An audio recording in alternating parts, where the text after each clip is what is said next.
Guys, Naturally Marked here. Welcome or welcome back to my channel. I see you, see me, so I want to see you. Press subscribe, which is the red button down on the left. Press subscribe. Press subscribe, press subscribe, press subscribe. Thank you guys so much for subscribing to my channel. Today, I really want to talk to you guys about porosity. I know that there's a lot of videos out there about porosity. I know that it can be a little confusing, what it is, why is it important. But when I first went natural, it was really kind of on the bottom of my to-do list to figure it out. But because I got you guys here with me, I felt that it was probably only right to talk about porosity, because I do tell you guys I have low porosity hair and it is more important than hair typing.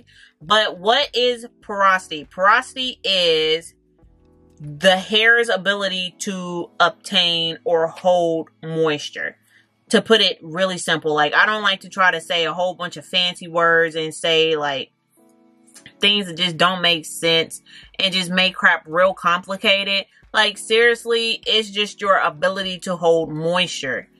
So there is 3 types of porosity. You have high porosity, low porosity, and normal. So with normal, your hair really don't have like not one side. High porosity, your hair is always dry. It's just really difficult to keep the moisture in your hair. And if you have low porosity, your hair, it's harder to get the moisture inside the strands because everything wants to just sit on the top of your hair strand. So high porosity, everything will go in it, but it will escape really fast. Really fast. So high porosity hair looks like this. Low porosity hair looks like this. I think I'm gonna have a picture up on the screen for y'all, so y'all gonna be like, what is this girl doing on this screen today? I'm trying to make it really simple for you guys, because seriously, there's so many long videos out here talking about hair porosity, and you'll be so confused by the time you walk away, like, what the freak? What is going on? Like, why? So pretty much the shaft of your hair is open. So if you have I can give you guys 3 different ways of knowing if you have high or low porosity, like the porosity test. You can put your hair in water, like kind of room temperature water. But if you do this to get an accurate reading, you need to make sure that your hair that you put inside the water, like the glass jar, you need to make sure that it's completely clean. Like, your hair should not have any products on it. Make sure you don't have no oils on it, so that you can get an accurate reading if your hair is high or low porosity. High porosity floats on the top, low porosity sinks to the bottom, and then if you got normal porosity, it kind of floats in the middle. The reason why normal porosity really isn't mentioned that often, because normal porosity don't have that many do's and don'ts with their hair. So that's why normal porosity really isn't mentioned that often. The second way that you can tell if you have high or low porosity is if it takes your hair forever to dry. Like, even with your hair being out, like no plastic bag on it, it just takes your hair forever to dry. You can walk around and try to air dry your hair, but it's going to take your hair days to dry. High porosity is the opposite. It will dry just like that when air hits it, and you will always need a spray bottle next to you to keep your hair moisturized when you're trying to style it, because your hair will dry up really fast. So the difference between high and low porosity is low porosity hair, thick butters make your hair greasy and weighed down, and I only feel like that because I have low porosity hair. I only feel like thicker butters weigh my hair down when I'm trying to straighten my hair. So if I'm trying to blow dry or straighten my hair, I cannot use any type of butters, creams, like any types of heavy butters or oils in my hair. I can only use like a really light cream in my hair if I'm going to be straightening or blow drying my hair, so that my hair don't look really greasy and weighed down. If I'm doing my mini twists or my mini braids, I don't care if I'm using like shea butter to blow dry my hair, because I'm going to be braiding it and I want all of that moisture and oil to stay in my hair and in my hair strands. So I will like wash my hair and put shea butter on my hair and blow dry it, and I'm good. Like, it is greasy, but I'm good. You know what I'm saying? So low porosity hair can get greasy if you put really thick butters on there.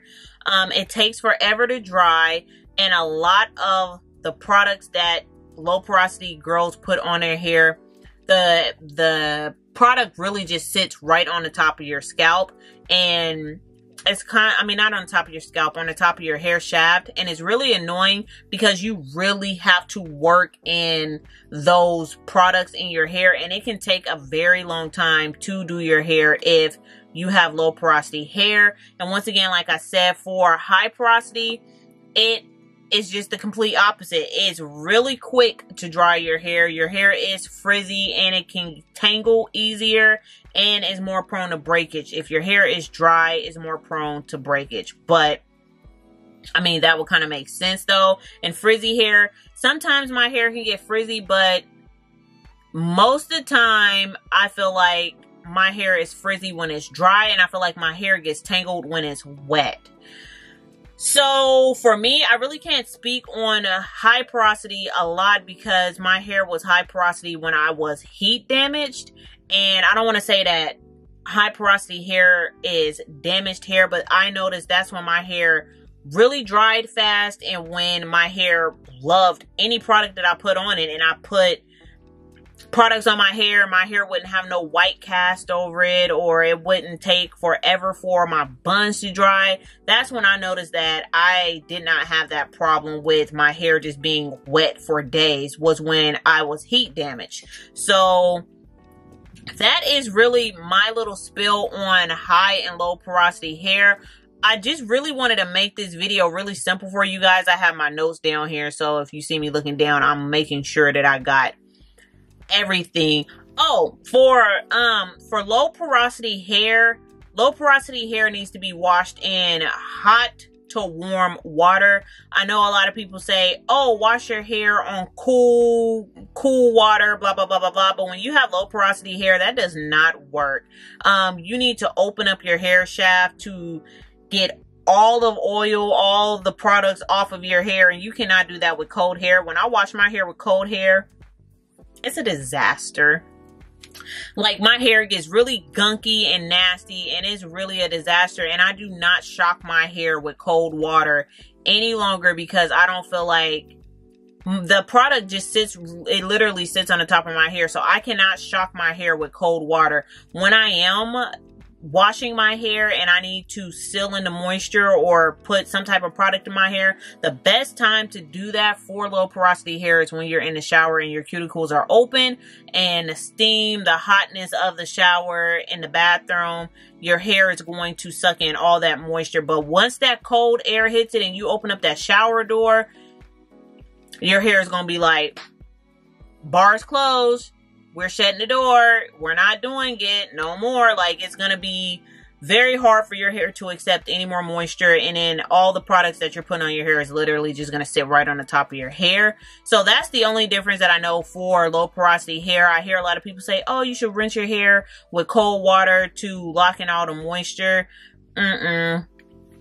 Low porosity hair, make sure you put the moisture in your hair, and then once you get out of the shower, it's going to lock itself. So I really hope this video helps you guys know a little bit more about high and low porosity. Hopefully, I made it a little bit more clear, but it's more important to know your porosity so you can retain your length. It's more important, okay? So I really hope this video helped you guys, and if it did, please give me a thumbs up and leave comments down below if I made it a little bit more easier for you to understand what porosity is. So thank you guys so much for watching. Bye.